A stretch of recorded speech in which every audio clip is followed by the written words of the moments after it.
ഒരു ആലിംഗനത്തിന്റെ സൗഖ്യം തന്നെയാണ്. ഞാൻ പേര് കേട്ട, വെറുക്കപ്പെടേണ്ട പേര് കേട്ട ഒരു കണക്കക്കാരനാണ്. അത് ഞാൻ നിഷേധിക്കുന്നൊന്നുമില്ല. ഞാൻ നന്നായി പണം, ചുമ്മാ പണം. ചിലപ്പോൾ ഒരു ന്യായവും ഉണ്ടാകത്തില്ല.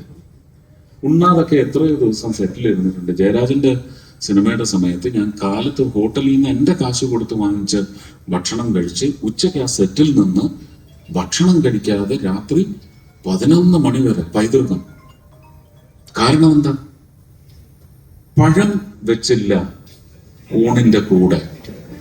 ഞാനല്ല കേട്ടോ. ഉടനെ നിങ്ങൾ ചിരിച്ചതങ്ങ് എന്റെ നെഞ്ചത്തോട്ട് ചാർത്താതെ.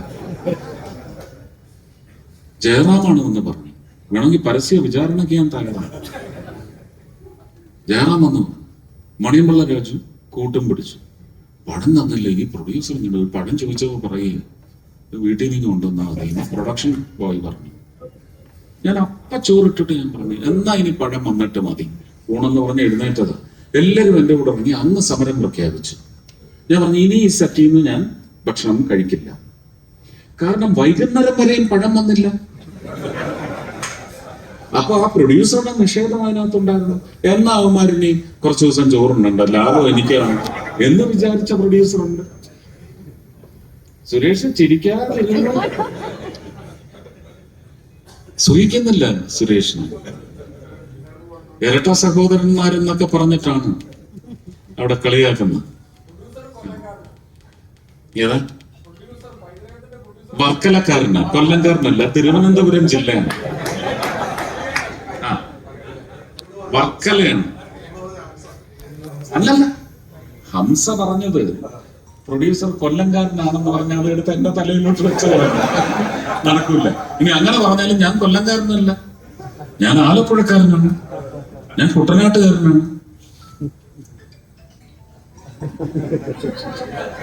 കാവാലത്തിന്റെ അനന്തരവനാണ് ഞാൻ. കാവാലം നാരായണ പണിക്കരായാലും അയ്യപ്പ പണിക്കർ അദ്ദേഹത്തിന്റെ അനന്തരവനാണ് ഞാൻ.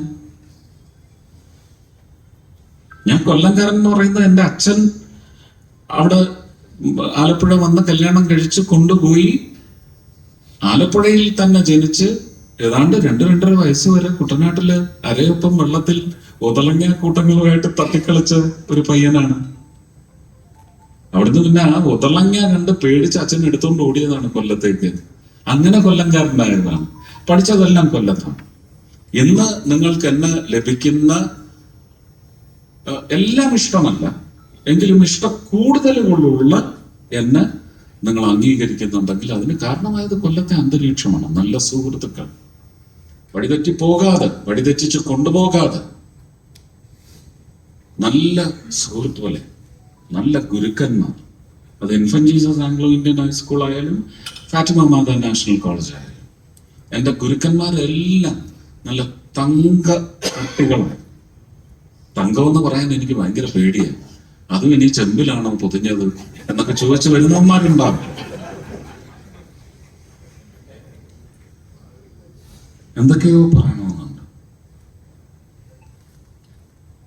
ഞാൻ വല്ലാണ്ട് നിങ്ങൾ നിഷേധിച്ചു എന്ന് ഒരിക്കൽ കൂടി ഓർമ്മിപ്പിച്ചു.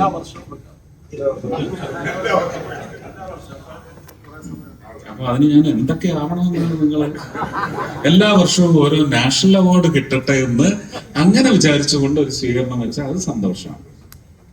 സിനിമ ഞാൻ ചെയ്യും.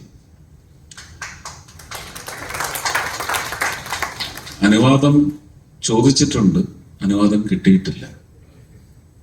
പക്ഷെ സെപ്റ്റംബർ 6-ാം തീയതി ഞാൻ ഒറ്റക്കൊമ്പൻ തുടങ്ങുക.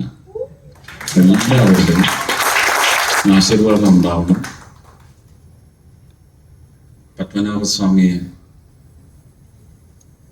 ക്ഷേത്രത്തിൻ്റെ നവനിർമ്മാണം, ഇന്ന് നമ്മൾ കാണുന്ന ക്ഷേത്ര സമുച്ചയം, അതിൻ്റെ ആർക്കിടെക്റ്റും അതിൻ്റെ ഓരോ കല്ലും എടുത്ത് വെച്ച് കല്ല് കൊത്തിയെടുത്ത് 5 മൂർത്തിയാർ അതും ചെയ്യണം. ഏതാണ്ട് 20-22 സിനിമയുടെ സ്ക്രിപ്റ്റ് ആർത്തിയോടെ ചെയ്യണമെന്ന് ആഗ്രഹിച്ച് സമ്മതിച്ചതുണ്ട്. ഇനി എത്ര പടം ചെയ്യാനുണ്ടെന്ന് ചോദിച്ചപ്പോൾ ഒരു 22 ചെയ്യേണ്ടി വരും എന്ന് പറഞ്ഞപ്പോൾ അമിത്ഷാ പേപ്പർ കേട്ട് അങ്ങനെ എടുത്തൊരു സൈഡിലോട്ട് കയറുന്നു. പക്ഷെ അനുവദിക്കാമെന്ന് പറഞ്ഞിട്ടുണ്ട്. ഞാൻ സെപ്റ്റംബർ 6 പോരും. എൻ്റെ ജോലി ചെയ്യാനായിട്ട് മിനിസ്ട്രിയിൽ നിന്നുള്ള 3-4 പേര് അവർക്ക് ഞാൻ തന്നെ ഒരു ക്യാരവൻ അല്ലെങ്കിൽ പ്രൊഡ്യൂസർ അത് എടുത്തു കൊടുക്കണം.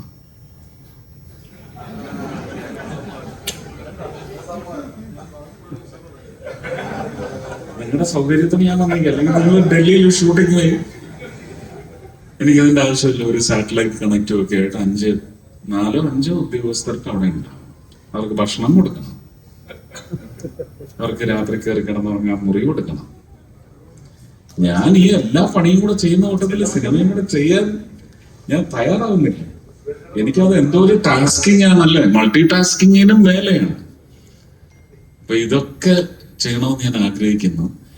ഇനി അതിന്റെ പേരിൽ അവർ പറഞ്ഞയക്കുമെങ്കിൽ ഞാൻ രക്ഷപ്പെട്ടു എന്നേ പറയാൻ പറ്റത്തുള്ളൂ.